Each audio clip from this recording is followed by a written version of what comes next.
dia, pessoal. Bom dia, meus amigos da mesa. Gostaria de antemão de agradecer a oportunidade que foi dada de estar aqui para falar um pouco sobre a atuação multiprofissional do esporte em busca do melhor resultado. Bom, segundo o Comitê de Traumatologia Desportiva, que faz parte da Sociedade Brasileira de Ortopedia e Traumatologia, a fisioterapia desportiva é a área da ortopedia onde é estudado o gesto esportivo prevenindo e tratando lesões. Para isso, nós, fisioterapeutas e futuros fisioterapeutas, precisamos saber analisar o movimento desportivo, determinar os padrões que levam a grande performance e os erros que o limitam, ou seja, a gente precisa conhecer a biomecânica do esporte, e assim sendo, prevenir ou minimizando as lesões para obter a melhor performance ideal do atleta. Nós possuímos diversos métodos, diversos instrumentos para estar trabalhando essa parte de prevenção e lesões. Eu vou mostrar algum para vocês aqui. O primeiro é a biofotogrametria, também conhecida como análise da cinemática angular. Segundo o Otex, em 1998, ele definiu muito bem esse termo, que é a medida gráfica do ser vivo através da luz. E o que é que eu posso avaliar com a biofotogrametria? Eu posso estar avaliando a biomecânica do movimento. Eu coloco esses marcadores no atleta, ele vai desenvolver o movimento que ele faz, e aí eu jogo no computador, uso um software para estar avaliando esse desempenho.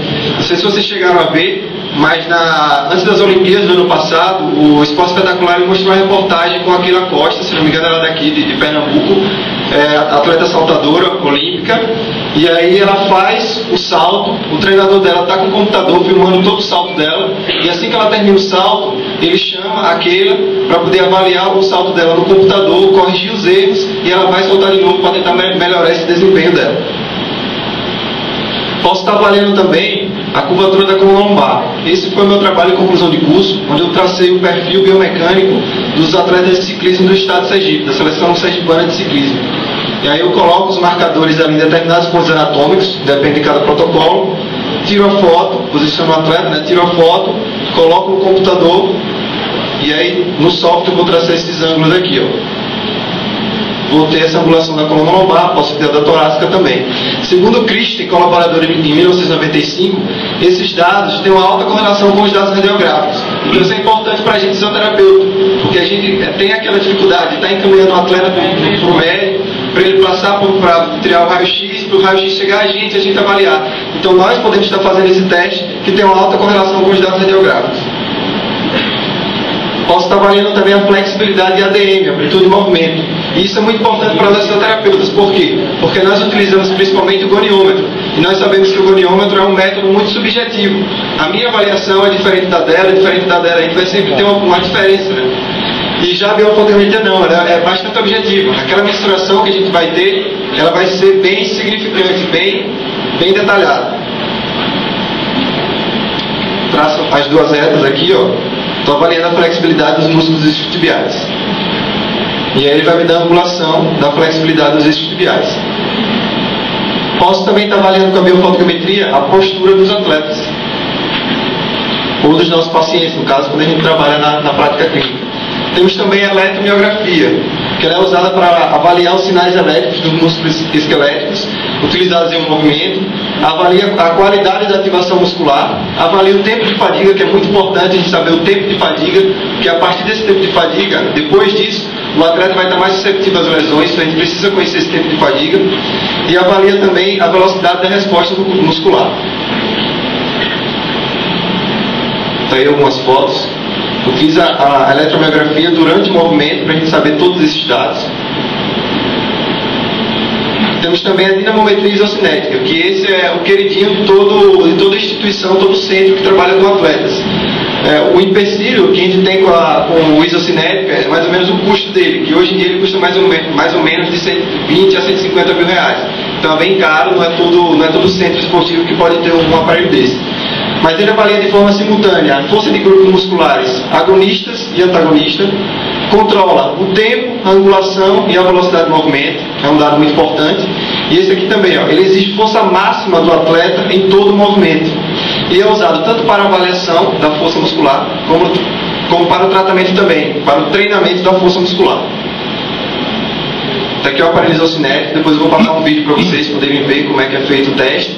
Eu tive a oportunidade de conhecer quando fui fazer essa minha pós-graduação em Curitiba, que a gente passou um tempo lá no centro de treinamento do Atlético Paranaense, e o fisioterapeuta apresentou não só toda a estrutura que eles têm lá, como o aparelho isocinético também.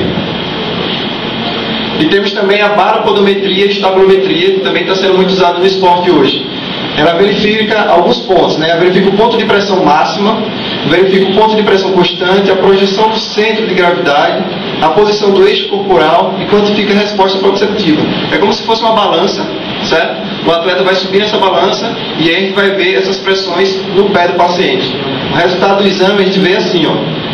A gente pode ver que esse atleta, ele pisa muito mais a descarga de peso no pé esquerdo do que no pé direito. E a gente vê aqui, ó, aqui nessa região, que é a projeção do eixo de gravidade dela, que a gente está vendo que está mais para o lado esquerdo e para baixo, né? Mais para posterior.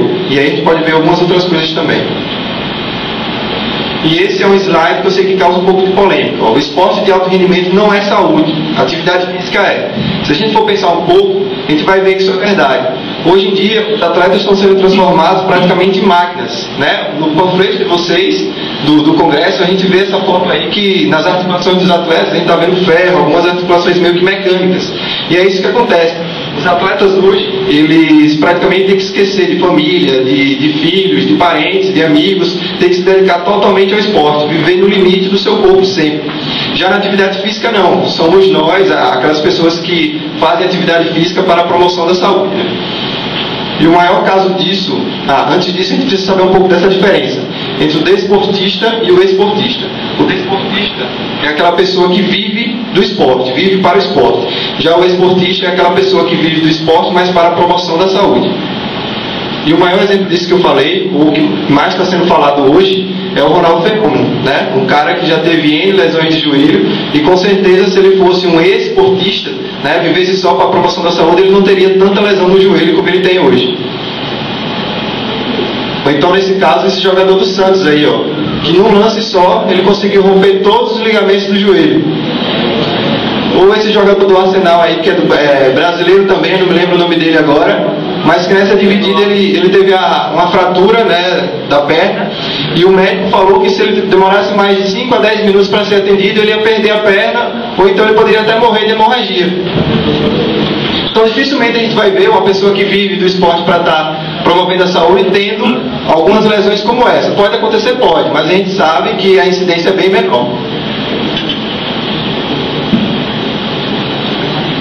Então a abordagem em um atleta com lesão deve partir de todos os profissionais da área de saúde, passando pelo médico, que vai avaliar, vai diagnosticar essa lesão, fazer a cirurgia, no caso, se for necessário, fazer a cirurgia, passar pelo fisioterapeuta, que vai estar tratando esse atleta, o educador físico, que vai estar devolvendo, né, aquela performance que o atleta tinha antes da lesão, e o psicólogo e o nutricionista, que eu acabei esquecendo de colocar aí. O psicólogo é uma figura importante, eu coloquei aí como uma sugestão que a gente podia também, nos próximos eventos, trazer um psicólogo para compor a mesa, para engrandecer o evento, que é uma figura importante, que poderia estar inserido nesses três contextos aí, ó, junto com o médico, com o fisioterapeuta e com o educador físico, nessas três fases. A gente precisa trabalhar um pouco a cabeça, né, desses atletas. Hoje em dia a gente pensa só como um corpo só, e esquece um pouco da cabeça desses atletas. Que aí, ó, são exemplos da psicologia do esporte, ó. Nós tínhamos o Diego Hipólito, que era favoritíssimo nessas últimas Olimpíadas, estava ganhando tudo e chegou lá com pressão de treinador, o Brasil todo esperando a medalha dele, acabou errando um salto besta, que ele mesmo assumiu que dificilmente ele erraria em outra competição. A Daiane dos Santos, nas Olimpíadas de Atenas também, que era considerada favoritíssima e também fracassou. E o último caso aí da saltadora de salto com vara, né, a Fabiana Müller, que aquela questão da vara dela que sumiu. Eu tive a oportunidade de conversar com o fisioterapeuta dela, o fisioterapeuta da Seleção Brasileira de Atletismo, que esteve lá na cidade dando um curso e em uma palestra, e ele falou que estava do lado do treinador dela. E aí na hora que sumiu a vara, ela chegou pro treinador, olhou para ele e fez: minha vara sumiu, o que é que eu faço? E aí o treinador olhou, assim que ela virou de costas para voltar pro salto, ele olhou pro fisioterapeuta e falou assim: acabou, vamos arrumar a mala, vamos voltar para casa, que aí não vai mais, a cabeça dela não funciona mais. Ela tinha outras varas para saltar? Tinha, mas a cabeça dela não aceitava mais. Aquela vara perdida para ela foi como perder uma medalha. E hoje aí o caso mais recente, o caso do Adriano, né? O cara que tem tudo hoje em dia, ganha 18 milhões por ano e decidiu parar de jogar para voltar para perto da família, para voltar para perto dos amigos. A gente vê que se esse cara tivesse tido um trabalho psicológico, um acompanhamento para estar trabalhando essa cabeça dele, ele com certeza poderia estar, como outros jogadores na Europa, né, despontando, tá em alto nível. Um cara que há 8, 9 anos não tinha nada, morava numa favela, não tinha carro, não tinha casa, e hoje ele pode ter tudo, só que assim, o dinheiro a gente pode pensar que é bom, só que não traz tudo, né? Não traz o conforto da família. Eu vi uma entrevista de uma ex-namorada dele falando que o Adriano era um cara muito sozinho na Itália. Além do pessoal da Itália ser muito frio, ninguém da família dele foi morar com ele. Então ele morava numa casa sozinho, chegou a passar Natal, festa de Ano Novo, sozinho lá, e acabou entrando nessa depressão e decidiu parar de jogar futebol temporariamente. E esse, para mim, é um dos maiores psicólogos que tem no esporte. É aquela questão que eu falei, muita gente negligencia a importância do psicólogo, e algumas pessoas acabam tomando essa posição do psicólogo, seja o treinador